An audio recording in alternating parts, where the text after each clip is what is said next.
India अब तक news, अब हर खबर पर नजर। गांव गोपालपुर में सुबह 8 बजे से शुरू हुआ उपचुनाव का मतदान। नूपुर क्षेत्र के गांव गोपालपुर व मोलावाला और चक तीनों गांव की एक ही पंचायत है, जिसमें ग्राम प्रधान कोविड के समय मौत हो गई थी। बाद में उपचुनाव का मतदान सुबह 8 बजे से शुरू किया गया। दोपहर 2 बजे तक 55% मतदान हो चुका था। हालांकि सुरक्षा की दृष्टि से मतदान केंद्र पर पुलिस फोर्स को तैनात किया गया है। प्रशासनिक अधिकारियों की देखरेख में मतदान किया जा रहा है। गोपालपुर, मोलावाला और चक में प्रधान का चुनाव जीतने के बाद ही रंजीत सिंह की आकस्मिक मौत हो गई थी, जिसके बाद ग्रामीणों ने गांव में उपचुनाव का प्रस्ताव भेजा था। वहीं आज प्रशासनिक अधिकारियों की देखरेख में उपचुनाव किया गया। उपचुनाव में मृतक रंजीत की पत्नी अनीता व गांव के ही ललित कुमार के बीच काफी गहरी टक्कर देखने को मिली। हालांकि दोनों की किस्मत डब्बे में बंद है। कल यानी 21 दिसंबर को दोनों में से एक ही किस्मत का पिटारा खुल जाएगा। मौके पर लगातार सुरक्षा की दृष्टि से पुलिस फोर्स को तैनात किया गया है। मतदान सभी ग्राम वासियों में काफी उत्साह के साथ किया।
कैंडिडेट हैं आपका ललित कुमार जी, उनसे बात करते हैं किस तरह का उनका माहौल लग रहा है गांव का, और वो किस तरह की सपोर्ट अपनी जनता से चाह रहे हैं। तब तक इनसे मालूम करते हैं। जी बताएं कि किस तरह का माहौल चल रहा है आपका ये माहौल? अच्छा, आप पोलिंग पे गए हैं, किस तरह की वो चल रही है वहाँ पे वोटिंग? पोलिंग बहुत ही बढ़िया है जी, शायद ऊपर वाले के आशीर्वाद से विजयी होंगे। विजयी होंगे।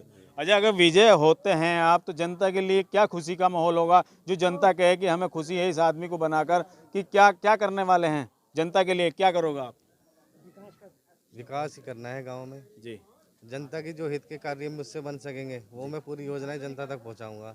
ये नहीं कि किसी के पक्षपात करके किसी को दे दिया किसी को नहीं दिया, ऐसा कुछ नहीं होगा मेरे उसमें। जी।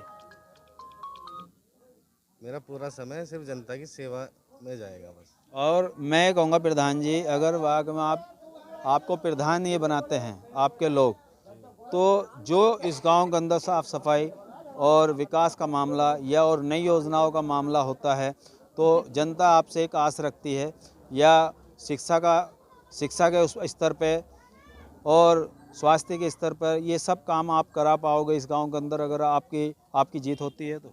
जी बिल्कुल, क्यों नहीं करा पाएंगे। जी। सरकार हमारी इतनी, मोदी सरकार इतनी बढ़िया है कि योजनाएं बहुत दे रही है पब्लिक के लिए।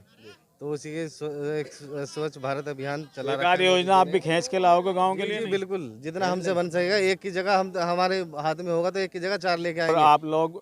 आप लोग किसको वोटिंग करो, किस तरह की वोटिंग हो रही है यहाँ? कोई आपस में मतभेद तो नहीं है? नहीं नहीं, प्यार मोहब्बत से वोटिंग हो रही है जी। और सब प्यार मोहब्बत से वोट दे रहे हैं अपना, शांति से।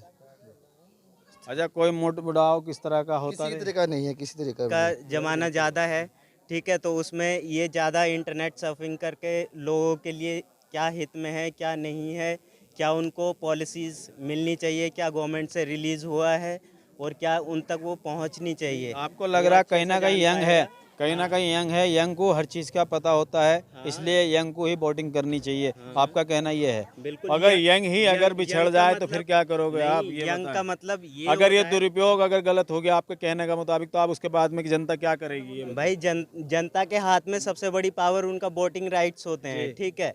अगर नहीं खरा उतरता है या फिर उसकी सपोर्ट्स में जितने भी हैं, एक बार को तो उनको समझाएंगे। अगर नहीं समझते हैं तो अगली बार पे उनके हाथ में मोहर है ही।